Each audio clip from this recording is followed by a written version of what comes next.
आज मैं आप लोगों के लिए एक अच्छा संवाद लाने वाली हूँ। जब भगवान राम वनवास को चले गए थे और उनके पिताश्री की मृत्यु हो गई थी, तो उस समय पे भरत जी को बुलाया गया था।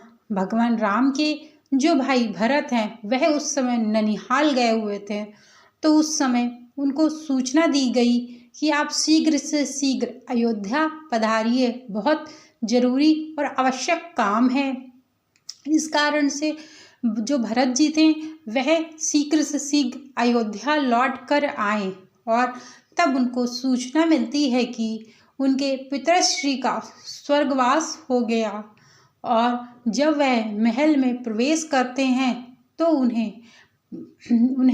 जब अयोध्या की नगरी धिक्कार रही थी, तब उनको यह पता चलता है कि आखिरकार ये जो नगरी है मुझे इतना धिक्कार क्यों रही है। राजा भरत अपने बारे में ऐसा सोचते हैं। फिर उसका जैसे ही महल के अंदर प्रवेश करते हैं तो उनको पता चलता है कि उनके प्रिय भाई राम जी का वनवास हो गया है और वनवास माता केकई द्वारा दिया गया है। तो आज मैं आप लोगों को भरत और माता केकई का संवाद सुनाने जा रही हूँ, जिसमें एक दोहा आता है, राम विरोधी हृदय में प्रकट, राम विरोधी हृदय में प्रकट, कीन्ही विधि मोही, मोह समान को पातकी बादी, मोह समान को पातकी बादी, कहूँ कछु तोई।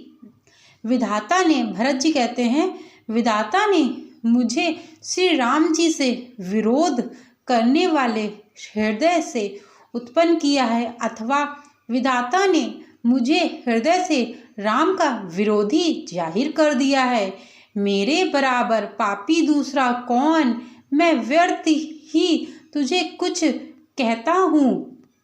माता की कुटिलता सुनकर शत्रुघ्न जी के सब अंग क्रोध से जल रहे हैं, पर कुछ वश नहीं चलता।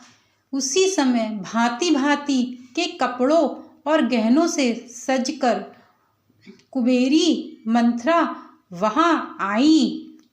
उसे सजी धजी देखकर लक्ष्मण के छोटे भाई शत्रुघ्न जी क्रोध में भर गए, मानो जलती हुई आग को घी आहुति मिल रही हो। उन्होंने जोर से तत्कार कर कुबड़ पर एक लात जमा कर मारी। वह चिल्लाती हुई मुंह के बल जमीन पर गिर गई, अर्थात उसका कुबड़ टूट गया, कपाल फूट गया, दांत टूट गए और मुंह से खून बहने लगा। वह कहराती हुई बोली, हाय दैया, मैंने क्या बिगाड़ा, जो भला करते बुरा फल पाया।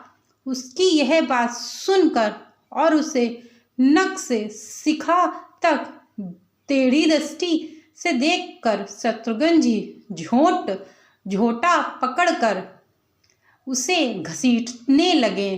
तब दयानिधि भरत जी ने उसको छुड़ा दिया और दोनों भाई तुरंत कौशल्या जी के पास गए। कौशल्या जी मैले वस्त्र पहने हैं, चेहरे का रंग बदला हुआ है, व्याकुल हो रही है, दुख के बोझ से शरीर मानो सूख गया है।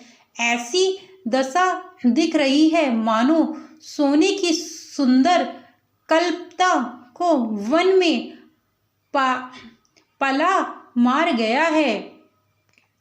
भरत को देखते ही माता कौशल्या जी उठ दौड़ी, पर चक्कर आ जाने से वह मूर्छित होकर गिर पड़ी, पृथ्वी पर गिर पड़ी। यह देखते ही भरत जी बड़े व्याकुल हो गए और शरीर की सुध भूलकर चरणों में माता कौशल्या की गिर पड़े। फिर बोले, माता पिताजी कहाँ हैं? उन्हें दिखा दीजिए। सीता जी तथा मेरे दोनों भाई श्री राम लक्ष्मण कहाँ हैं? उन्हें दिखा दें। केकई जगत में क्यों जन्मी यदि जन्मी ही तो फिर बांझ क्यों नहीं हुई, जिसने कुल के कलंक अपयश के भांडे और प्रियजनों के द्रोही मुझे जैसे पुत्र को उत्पन्न किया। तीनों लोकों में मेरे समान अभागा कौन है, जिसके कारण माता तेरी यह दशा हुई है। पिताजी स्वर्ग में है और श्री राम जी वन में है। केतु के समान केवल मैं ही इन सब अनर्थों का कारण हूँ। मुझे धिक्कार है, मैं बांस के वन में आग उत्पन्न हुआ हूँ और कठिन देह दुख और दोष का भोगी हूँ। भरत जी के कोमल वचन सुनकर माता कौशल्या जी फिर संभल कर उठी। उन्होंने भरत को उठाकर छाती से लगा लिया और नेत्रों में आंसू भर आए। सरल स्वभाव वाली माता ने बड़े प्रेम से भरत जी को छाती से लगा लिया, मानो श्री राम जी ही लौट कर आ गए हों। फिर लक्ष्मण जी के छोटे भाई शत्रुघ्न को हृदय से लगाया। शोक और स्नेह हृदय में समाता नहीं है। कौशल्या जी का स्वभाव देखकर सब कोई कह रहे हैं, श्री राम की माता का ऐसा स्वभाव क्यों ना हो। माता ने भरत जी को गोद में बैठा लिया और उनके आंसू पोंछकर कोमल वचन बोलने लगी। हे वत्स, मैं बलाए लेती हूँ, तुम अब भी धीरज धरो। बुरा समय जानकर शोक त्याग दो, बुरा समय सोचकर शोक को त्याग दो। काल और कर्म की गति को अमिट जानकर हृदय में हानि और गलनी मत रखो। हे तात, किसी को दोष मत दो। विधाता मेरे लिए सब प्रकार से उल्टा हो गया है। जो इतने दुख पर भी मुझे जिला रहा है, अब भी कौन जानता है उसे क्या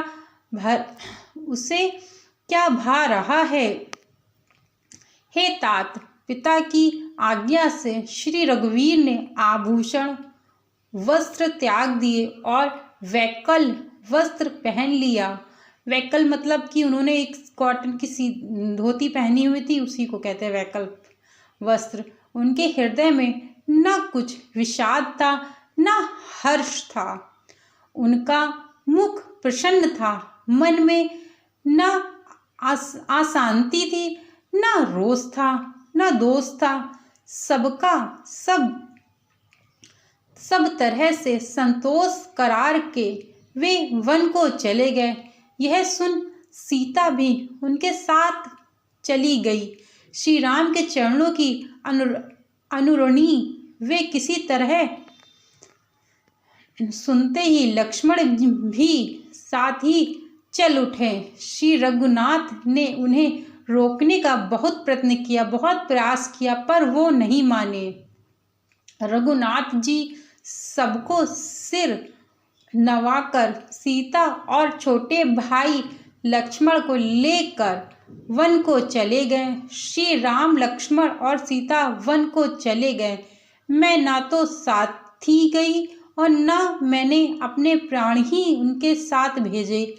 यह सब इन्हीं आँखों के सामने हुआ तो भी अभाग जीव ने शरीर नहीं छोड़ा। अपने स्नेह की ओर देखकर मुझे लाज नहीं आती। राम सरीके पुत्र की मैं माता, जीना और मरना तो राजा ने खूब जाना। मेरा हृदय तो सैकड़ों वज्र के समान कठोर है। कौशल्या जी के वचनों को सुनकर भरत सहित सारा रनिवास व्याकुल होकर विलाप करने लगा। राजमहल मानो शोक का निवास स्थान बन गया था। भरत शत्रुघ्न दोनों भाई विकल होकर विलाप करने लगे। तब कौशल्या जी ने उनको हृदय से लगा लिया, अनेकों प्रकार से भरत जी को समझाया, बहुत सी विवेक भरी बातें कहकर सुनाई। भरत जी ने भी सब माताओं को पुराण और वेदों की सुंदर कथाएं कहकर समझाया। दोनों हाथ जोड़कर भरत जी छल रहित, पवित्र और सीधी सुंदर वाणी बोले।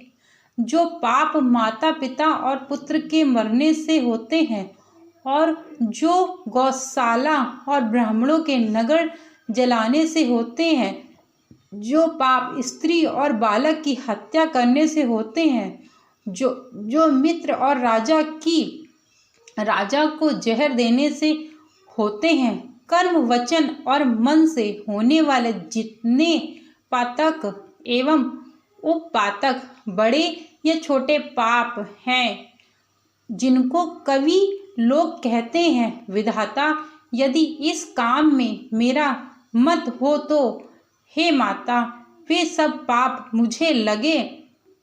जो लोग श्री हरि और श्री शंकर जी के चरणों को छोड़कर भयानक भूत प्रेतों को भजते हैं, हे माता, यदि इसमें मेरा मत हो तो विधाता ने मुझे उनकी गति दी है। जो लोग वेदों को बेचते हैं, धर्म को दुत्कारते हैं, चुगलखोरी करते हैं, दूसरों के पापों को कह देते हैं, जो कपटी कुटिल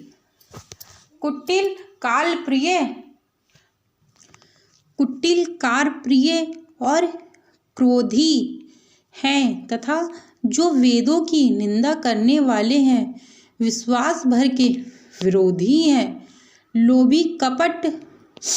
जो लोभी, लंपट और लालचियों का आचरण करने वाले हैं, जो पराये धन और पराई स्त्री की ताक में रहते हैं। हे जननी, यदि इस काम में मेरी सम्मति हो तो मैं उनकी भयानक गति को देखना चाहूँगा, जिनका सत्संग में प्रेम नहीं है, जो अभागे हैं, परमात्मा के मार्ग से विमुख हैं, जो मनुष्य शरीर पाकर श्री हरि का भजन नहीं करते हैं, जिनको हरिहर भगवान विष्णु और शंकर जी का सुयश नहीं होता है, जो वेद मार्ग को छोड़कर वाम वेद प्रतिकूल मार्ग पर चलते हैं, जो ठग हैं और वेश बनाकर जगत को छलते हैं। हे माता, यदि मैं इस भेद को जानता भी हूँ तो शंकर जी मुझे उन लोगों की गति प्रदान करें। माता कौशल्या जी भरत जी के स्वाभाविक ही सच्चे और सरल वचनों को सुनकर कहने लगी, हे तात, तुम तो मन, वचन और शरीर से सदा ही श्री रामचंद्र के प्रेम में हो। श्री राम तुम्हारे प्राणों से भी बढ़कर प्राण प्रिय हैं, और तुम भी श्री रघुनाथ को प्राणों से भी अधिक प्यारे हो। चंद्रमा चाहे विष चुनने लगे और पाला आग बरसाने लगे, जलाचर जीव जल से विपरीत हो जाएं, और ज्ञान हो जाने पर भी चाहे मोह ना मिटे, पर तुम श्री रामचंद्र के प्रतिकूल कभी नहीं हो सकते हो। इसमें तुम्हारी सम्मति है। जगत में जो कोई ऐसा कहते हैं, वे स्वः में ही सुख और शुभ गति नहीं पाते हैं। ऐसा कहकर माता कौशल्या ने भरत जी को हृदय से लगा लिया। उनके स्तन में दूध बहने लगा और नेत्रों में जल छा गया। इस प्रकार बहुत विलाप करते हुए सारी रात बैठे ही बैठे बिता दी। तब वामदेव जी और वशिष्ठ जी आए।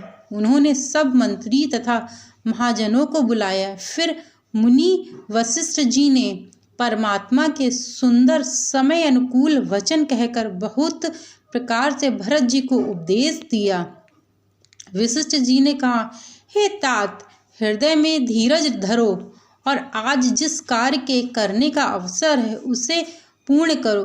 गुरुजी के वचन सुनकर भरत जी उठे और उन्होंने सब तैयारी करने के लिए कहा।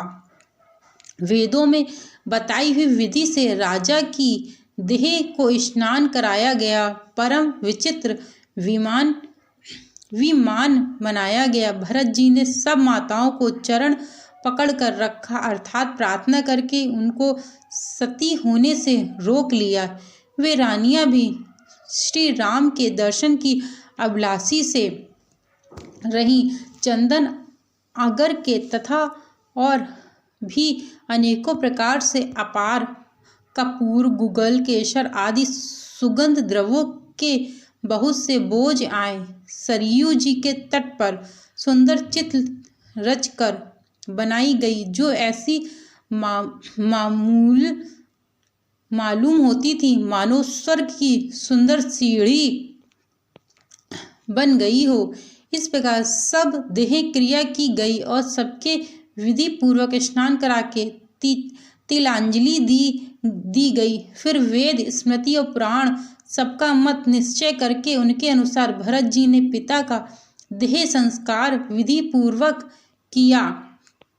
मुनि श्रेष्ठ वशिष्ठ जी ने जहाँ जैसी आज्ञा दी, वहाँ भरत जी ने सब वैसे ही हजारों प्रकार से किया। शुद्ध हो जाने पर विधि पूर्वक सब दान दिया। गाय, घोड़े, हाथी, अनेक प्रकार की सवारियां दी। सिंहासन, गहने, कपड़े, अन्न, पृथ्वी, धन और मकान भरत जी ने दिए। भूदेव ब्राह्मण दान पाकर परिपूर्ण कम हो गए, अर्थात उनकी सारी मनोकामनाएं पूर्ण हो गई अच्छे से। पिताजी के लिए भरत जी ने जैसी करनी की वह लाखों मुख से भी वर्णन नहीं की जा सकती है। तब शुभ दिन शोध कर श्रेष्ठ मुनि वशिष्ठ आए और उन्होंने मंत्रियों तथा सब महाजनों को बुलाया। सब लोग राज्यसभा में जाकर बैठ गए।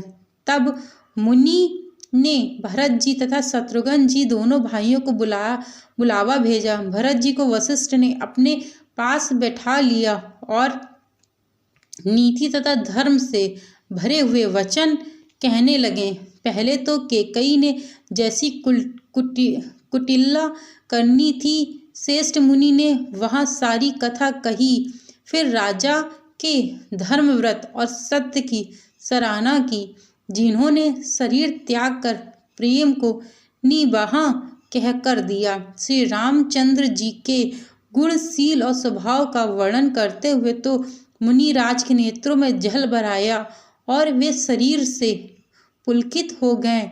फिर लक्ष्मण जी और सीता जी के प्रेम की बड़ाई करते हुए ज्ञानी मुनि शोक और स्नेह में मगन हो गए। जय श्री राम। यदि मेरे द्वारा बताई गई जानकारी आप लोगों को केकई और भरत को जो संवाद है, जो माताओं का संवाद है, वो मैंने आपको अपने वीडियोस के माध्यम से बताया है। यदि जरा सी भी जानकारी अच्छी लगे, माता और एक पुत्र का जो स्वभाव है, जैसे वो आए, उन्होंने सब कुछ देखा, मैंने सब कुछ वर्णन किया है, आप सुनिएगा, बहुत अच्छी जानकारी आपको मिलेगी और बहुत अच्छा लगेगा आपको ये सुनने के बाद। और चैनल को सब्सक्राइब एंड लाइक करना मत भूलिएगा। Thank you so much.